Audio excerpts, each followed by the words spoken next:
Biasanya Pak Nabi kalau ditanya apa-apa langsung jawab, tapi pada saat itu Nabi diam lama sekali. Itu orang-orang Yahudi udah pada ketakutan, Pak, ini ngapa nih diam ya. Bahkan para sahabat mereka juga melihat ekspresi Nabi ya, kok Nabi diam ya. Nah sekarang jamaah, kadang kita bingung nih bicara tentang roh ya, karena tidak banyak tentang penjelasan dari ulama atau hadis yang berkaitan dengan roh. Bagaimana Al-Quran menjelaskan tentang roh? Di dalam surah Al-Isra ayat 85, juz berapa ini? Juz 15 ya, sebelum Al-Kahfi itu ya. Surah Al-Isra ayat 85. Allah Ta'ala berfirman ya. Ustaz Zakwan bacakan ayatnya, satu ayat ini ya, surah Al-Isra ayat 85 ya.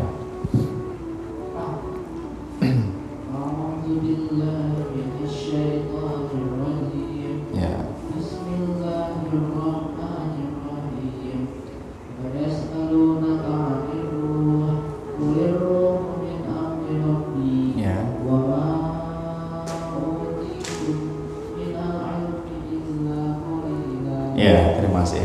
Wa yas'alunaka 'anir ruh. Jadi Pak, suatu hari di Madinah atau di Mekah, ini khilaf ya, di antara para ulama tentang kisah turunnya ayat ini ya, tentang turunnya ayat ini atau nuzulul ayat ya, tentang asbabun nuzul, tentang sebab turunnya ayat ini.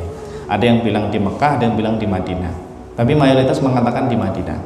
Jadi pada waktu itu Pak, orang-orang Yahudi Pak di Madinah, orang-orang Yahudi itu mendatangi Rasulullah Shallallahu Alaihi Wasallam. Nabi lagi nyantai-nyantai dengan para sahabat, Pak.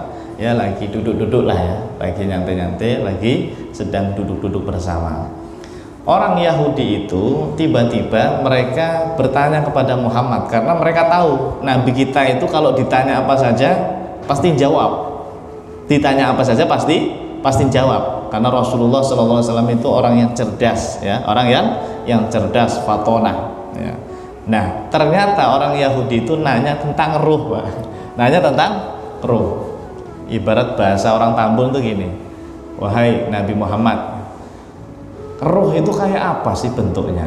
Ruh itu gimana sih dalam tubuh kita itu kayak apa sih dia gimana sih? Nah, jadi nanya yang orang penasaran gitu Pak, bertanya seperti orang yang penasaran tentang ruh. Biasanya Pak Nabi kalau ditanya apa-apa langsung jawab, tapi pada saat itu Nabi diam lama sekali. Itu orang-orang Yahudi udah pada ketakutan Pak, ini ngapa nih diam ya.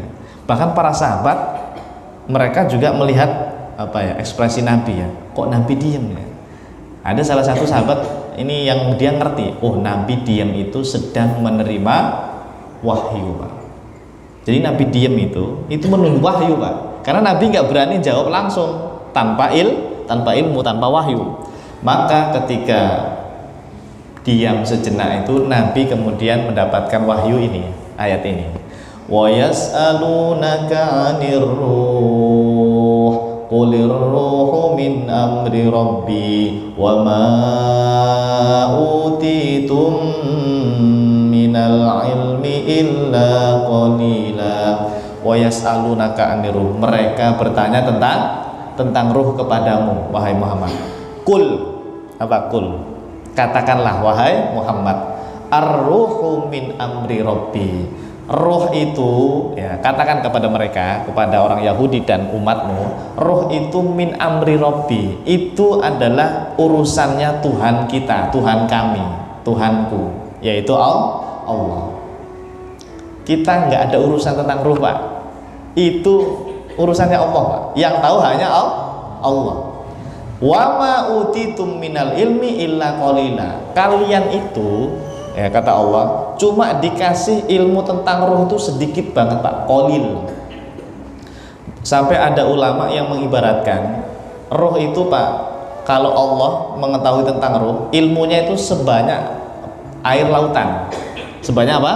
Air lautan. Sementara ilmu kita tentang ruh itu, tangan kita dimasukkan ke laut, ada yang nempelkan di tangan kita basah, itu Pak, ilmu kita segitu Pak tentang ruh, dibandingkan ilmunya Allah yang luar biasa itu, yang seluas lautan. Ibaratnya seperti itu, diibaratkan seperti itu. Jadi kalian itu wahai manusia, ini kata Allah ya, bahasa mudahnya, kalian itu dikasih tentang ilmu ruh itu nggak banyak sebetulnya. Ya tahunya ini seperti itu aja. Yang selama ini saya sampaikan Pak, dari poin nomor 1 sampai 30-an itu, ya itu saja informasi tentang ruh. Selebihnya tidak ada yang tahu. Itu rahasianya Allah. Qulir ruhu min amri rabbi. Katakan ruh itu perkaranya Allah, rahasianya Allah. Tidak ada yang tahu hakikat tentang ruh gitu ya. Jadi kalau nanti Anda bertanya sampai detail kepada saya tentang ruh, ya saya jawabnya pakai ayat ini nanti ya. Karena ruh itu memang hanya Allah yang tahu detailnya. Kita hanya mendapatkan sedikit informasi tentang ruh, begitu. Ya, tidak banyak yang kita dapatkan tentang ruh. Makanya di kitab ini ada kitab judulnya apa ini? Ar-Ruh, karya Imam Ibnu Qayyim Al-Jauziyah. Ar-Ruh, beliau ini ya ada sebagian dalil dari hadis atau dari pendapat ulama, tapi nggak banyak Pak, tidak banyak tentang penjelasan detail ruhnya itu ya, hanya sedikit gambaran saja sebetulnya tentang apa itu ruh. Oke.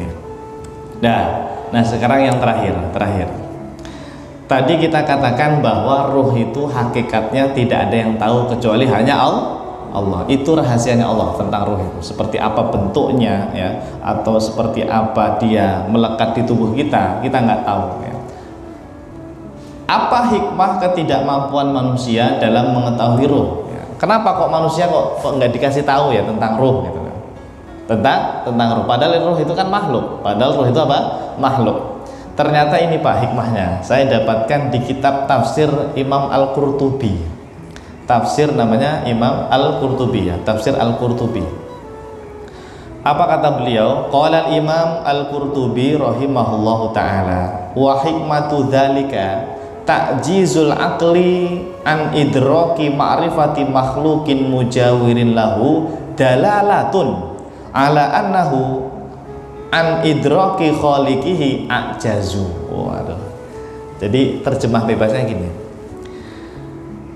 Kita nggak tahu tentang ruh Pak, hakikat tentang ruh saja tidak tahu, itu menunjukkan bahwa kita juga tidak akan mampu mengetahui hakikat tentang pencipta ruh.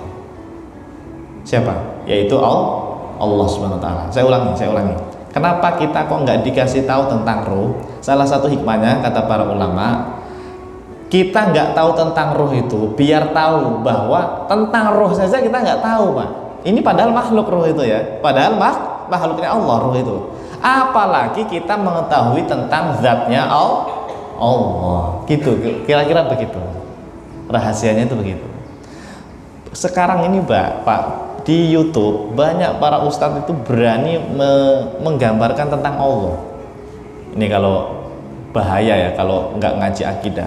Sampai ada sebagian dai itu bilang Allah itu duduk di atas aras, Allah itu punya kaki, punya tangan, Allah itu punya mata. Ya Allah, hati-hati nih Pak, seolah-olah dia mengetahui tentang hakikat Allah, ada gambarannya.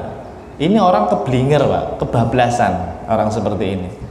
Padahal ya ulama ahlus sunnah wal jamaah tidak ada satupun yang mengatakan seperti itu, ulama salaf kita itu ya, tentang zat Allah. Kita itu hanya mengetahui Allah dari apa? Dari sifat-sifatnya ya, sifat-sifat Allah. Kita mengenal Allah itu menggunakan sifatnya Pak, sifat Ar-Rahman, Ar-Rahim. Allah itu wujud, kita bako ya. Anda hafal nggak itu yang sifat 20 itu ya? Itu kan dalam rangka apa kita hafal 20 sifat itu?